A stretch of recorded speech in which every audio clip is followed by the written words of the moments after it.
Hello everyone, Jitendra here. Welcome to my channel Nanak Gyan.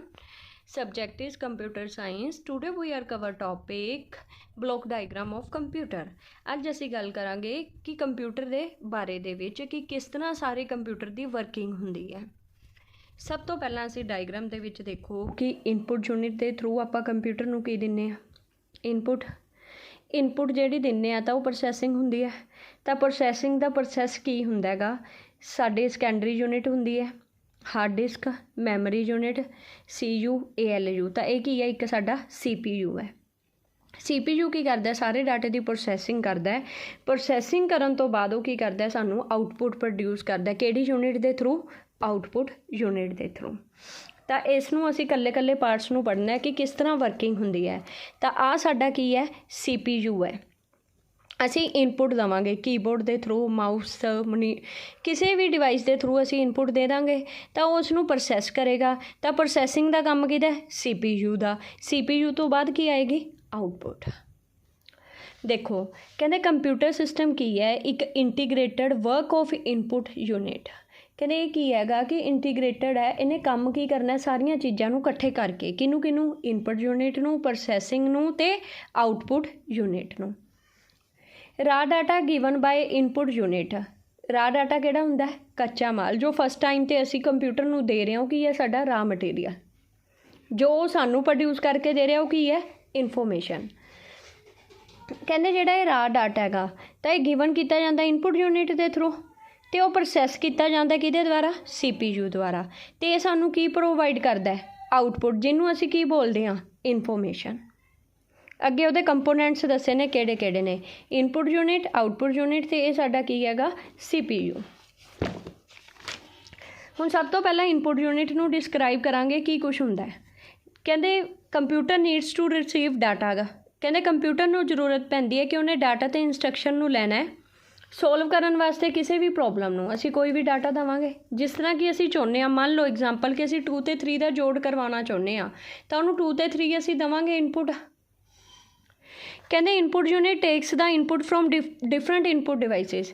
ਕਹਿੰਦੇ ਜਿਹੜੀ input unit ਹੈ ਕਈ ਇਨਪੁਟ ਡਿਵਾਈਸਿਸ ਤੋਂ ਇਨਪੁਟ ਲਏਗਾ ਅਤੇ ਉਸ ਨੂੰ ਕਨਵਰਟ ਕਿਹਦੇ ਵਿੱਚ ਕਰਵਾਏਗਾ, ਬਾਈਨਰੀ ਫੋਰਮ ਦੇ ਵਿੱਚ, ਜਿਹਨੂੰ ਕੰਪਿਊਟਰ ਅੰਡਰਸਟੈਂਡ ਕਰ ਸਕਦਾ ਹੈ। ਕਹਿੰਦੇ ਜਿਹੜੀ ਇਨਪੁਟ ਯੂਨਿਟ ਹੈ ਉਹ ਕੰਸਿਸਟ ਕੀ ਕਰਦੀ ਹੈ, ਇੱਕ ਜਾਂ ਇੱਕ ਤੋਂ ਵੱਧ ਇਨਪੁਟ ਡਿਵਾਈਸਿਸ। ਤਾਂ ਕੀਬੋਰਡ ਕੀ ਹੈ, ਸਭ ਤੋਂ ਮੋਸਟ ਕਾਮਨਲੀ ਇਹਦੀ ਐਗਜ਼ਾਮਪਲ ਹੈ ਜਿਹਦੇ ਥਰੂ ਅਸੀਂ ਇਨਪੁਟ ਦਿੰਦੇ ਆਂਗੇ। ਅੱਗੇ ਆ ਗਿਆ ਜੀ ਸਾਡਾ CPU ਕੀ ਹੈ, 3 ਪਾਰਟਸ ਦੇ ਵਿੱਚ ਮੇਨਲੀ ਡਿਵਾਈਡ ਹੁੰਦਾ। CPU control unit, ALU arithmetic logic unit, MU memory unit. ਸਭ ਤੋਂ ਪਹਿਲਾਂ ਆ ਗਈ ਜੀ ਸਾਡੀ ਕੰਟਰੋਲ ਯੂਨਿਟ।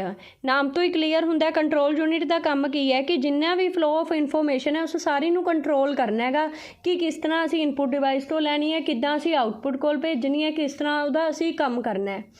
ਤਾਂ ਉਹ ਸਾਰਾ ਕੰਮ ਕਿਹਦਾ, ਕੰਟਰੋਲ ਯੂਨਿਟ ਦਾ। ਕਹਿੰਦੇ ਕੰਟਰੋਲ ਯੂਨਿਟ ਦਾ ਕੰਮ ਕੀ ਹੈ ਕਿ ਇਹਨੇ ਕੋਆਰਡੀਨੇਟਸ ਬਣਾਉਣਾ ਸਾਰੀਆਂ ਯੂਨਿਟਸ ਦੇ ਨਾਲ। ਅਦਰ ਵਰਡਸ 'ਚ ਅਸੀਂ ਇਹਨੂੰ ਕੀ ਕਹਿ ਦਿੰਦੇ ਹਾਂ, ਬ੍ਰੇਨ ਵੀ ਕਹਿ ਦਿੰਦੇ ਆਂਗੇ ਕੰਪਿਊਟਰ ਦਾ।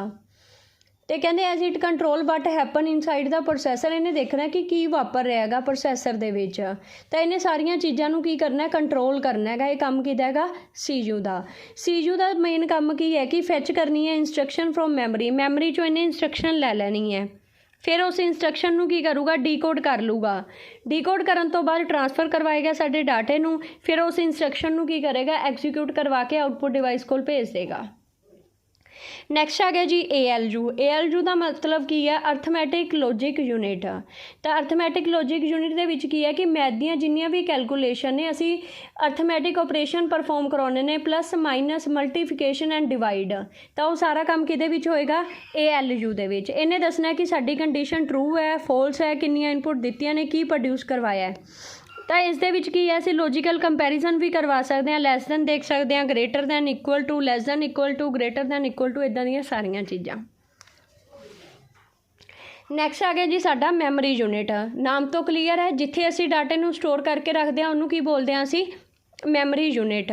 ਕਹਿੰਦੇ ਮੈਮਰੀ ਯੂਨਿਟ ਦਾ ਕੰਮ ਕੀ ਹੈ ਕਿ ਇਹ ਰਿਸਪੋਂਸੀਬਲ ਹੈ ਡਾਟੇ ਨੂੰ ਸਟੋਰ ਕਰਨਾ ਹੈ ਟੈਂਪਰੇਰੀ ਤੌਰ 'ਤੇ ਕੁਛ ਟਾਈਮ ਦੇ ਲਈ, ਜਾਂ ਫਿਰ ਪਰਮਾਨੈਂਟਲੀ ਤੌਰ 'ਤੇ ਕਿ ਪੱਕੇ ਤੌਰ 'ਤੇ ਡਾਟੇ ਨੂੰ ਸਟੋਰ ਕਰਕੇ ਰੱਖਣਾ ਹੈਗਾ। ਤਾਂ ਕਹਿੰਦੇ ਮੈਮਰੀ ਯੂਨਿਟ ਸਟੋਰ ਕਰਵਾਉਂਦੀਆਂ ਨੇ ਡਾਟੇ ਨੂੰ ਜਾਂ ਤਾਂ ਰੈਮ ਦੇ ਵਿੱਚ ਕੀ ਹੈ ਅਸੀਂ ਟੈਂਪਰੇਰੀ ਸਟੋਰ ਕਰਾਂਗੇ ਕੁਛ ਟਾਈਮ ਦੇ ਲਈ, ਬਟ ਕਹਿੰਦੇ ਸਟੋਰ ਫਾਈਨਲ ਰਿਜ਼ਲਟ ਕਿਹਦੇ ਵਿੱਚ ਹੁੰਦਾ ਹੈ, ਸੈਕੰਡਰੀ ਸਟੋਰੇਜ ਡਿਵਾਈਸਿਸ ਦੇ ਵਿੱਚ। ਕਹਿੰਦੇ ਆਲਸੋ ਇੰਸਟਰਕਸ਼ਨ ਨੂੰ ਸਟੋਰ ਕਰਦਾ ਫੋਰ ਆ ਜੋਬ, ਕੰਮ ਦੇ ਲਈ। ਕਹਿੰਦੇ ਮੈਮਰੀ ਯੂਨਿਟ ਡੀਲ ਕਰਦੀ ਹੈ ਬਹੁਤ ਦੋਨੋਂ ਤਰ੍ਹਾਂ ਦੀਆਂ ਮੈਮਰੀਆਂ ਦੇ ਨਾਲ, ਪ੍ਰਾਇਮਰੀ ਵੀ ਅਤੇ ਮੇਨ ਮੈਮਰੀ ਵੀ। ਅੱਗੇ ਆਪਾਂ ਚੈਪਟਰ ਪੜ੍ਹਾਂਗੇ ਮੈਮਰੀਜ਼ ਦੇ। ਨੈਕਸਟ ਆ ਗਿਆ ਜੀ ਸਾਡਾ ਆਊਟਪੁੱਟ ਯੂਨਿਟ। ਆਊਟਪੁੱਟ ਯੂਨਿਟ ਦਾ ਕੀ ਕੰਮ ਹੈ ਕਿ ਫਾਈਨਲ ਪਾਰਟ ਹੈ ਕੰਪਿਊਟਰ ਦਾ ਅਤੇ ਇਹ ਆਊਟਪੁੱਟ ਨੂੰ ਪ੍ਰੋਡਿਊਸ ਕਰਦਾ ਹੈ।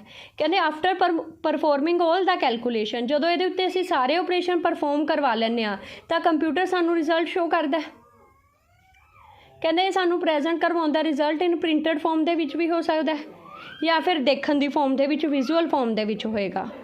ਕਹਿੰਦੇ ਆਊਟਪੁੱਟ ਕੀ ਹੈ, ਸ਼ੋ ਕਿਹਦੇ ਉੱਤੇ ਹੋਏਗੀ, ਮੋਨੀਟਰ 'ਤੇ, ਪ੍ਰਿੰਟਰ ਦੇ ਥਰੂ ਪੇਜਾਂ 'ਤੇ ਲੈ ਸਕਦੇ ਹਾਂ, ਪਲੋਟਰ ਦਿਖਾ ਸਕਦਾ ਜਾਂ ਫਿਰ ਸਾਨੂੰ ਸਪੀਕਰ ਦਿਖਾ ਸਕਦੇ ਨੇਗੇ।